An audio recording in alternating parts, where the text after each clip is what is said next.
Hello, good afternoon. Michael Wynn, Chief Digital Officer of Digital Ops, a division of RB Oppenheim Associates. Thanks for tuning in today, guys, to discuss digital marketing tactics and strategy to grow your business.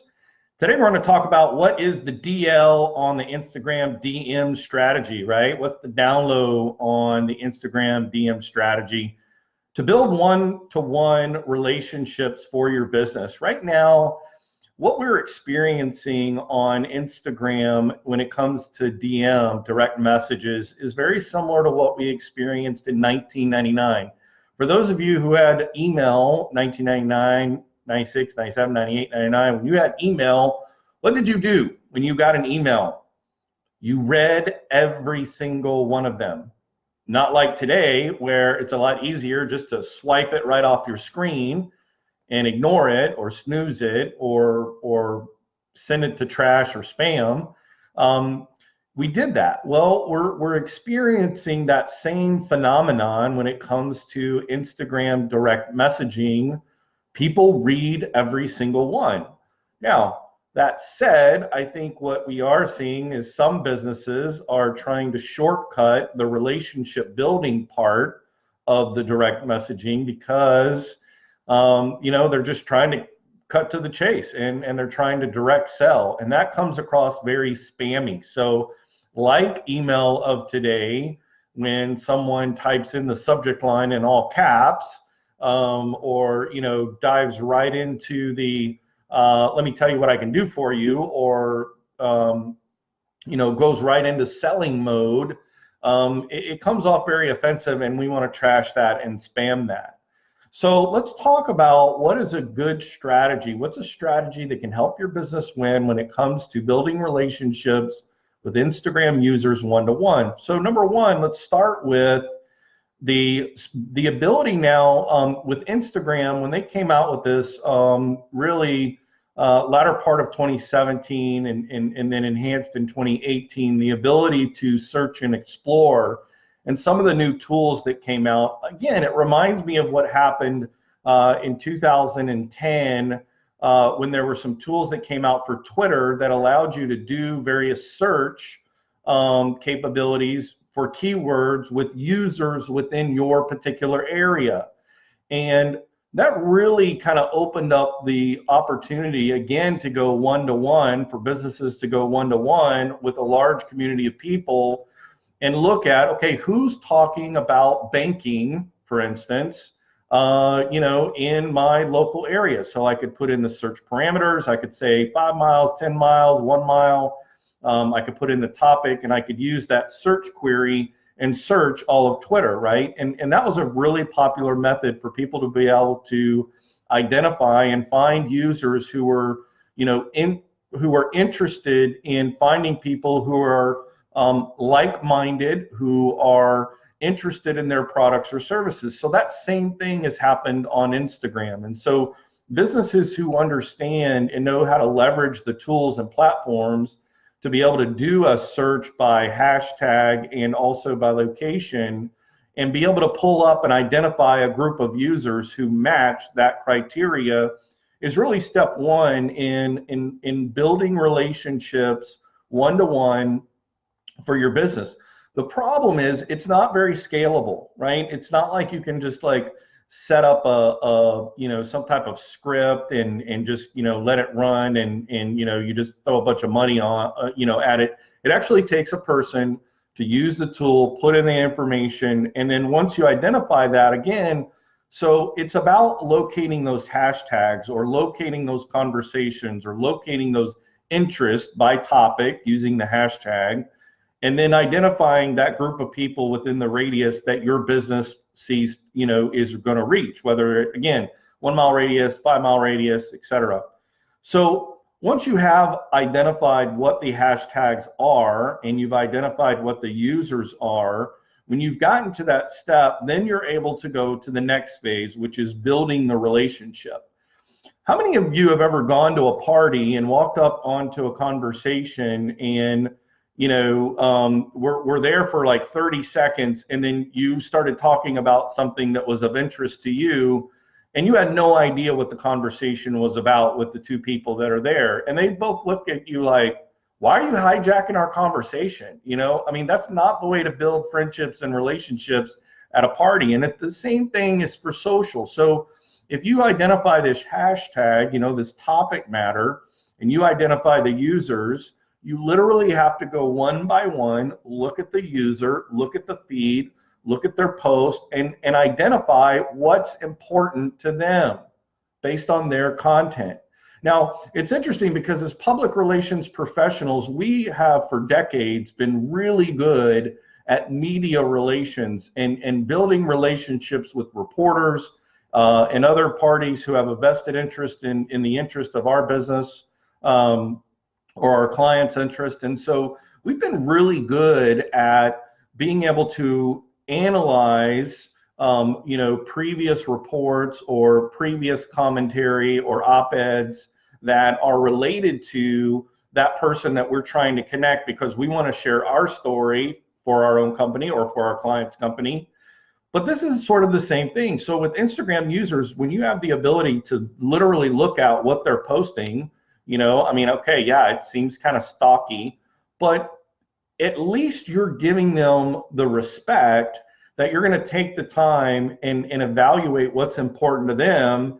And then once you've done that, think about, okay, this person is really interested in this particular topic, and I'm thinking about, you know, the drivers and the motivations for my product and services, and I'm thinking about how can I offer them value? Can I compliment them on, hey, you look great, or hey, I see you're interested in this.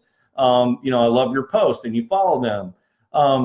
Or you really try to connect with them and let them know that you are aware of what's important to them. And then if you want to say, hey, listen, you know, I'd love for you to try this. You know, it's a product or service. But if you start with, hey, I've noticed something about you that's important to you. If you start the conversation with that, you come into the conversation listening first and talking second, right? And that's the important thing, because you want to provide more value to them before you ask for them to do something with you. Now, here's the other thing, guys. This platform is going to be very similar to what we experienced with email in 96, 97, 99, where we, you know, read everything, and in Twitter, we used the tools.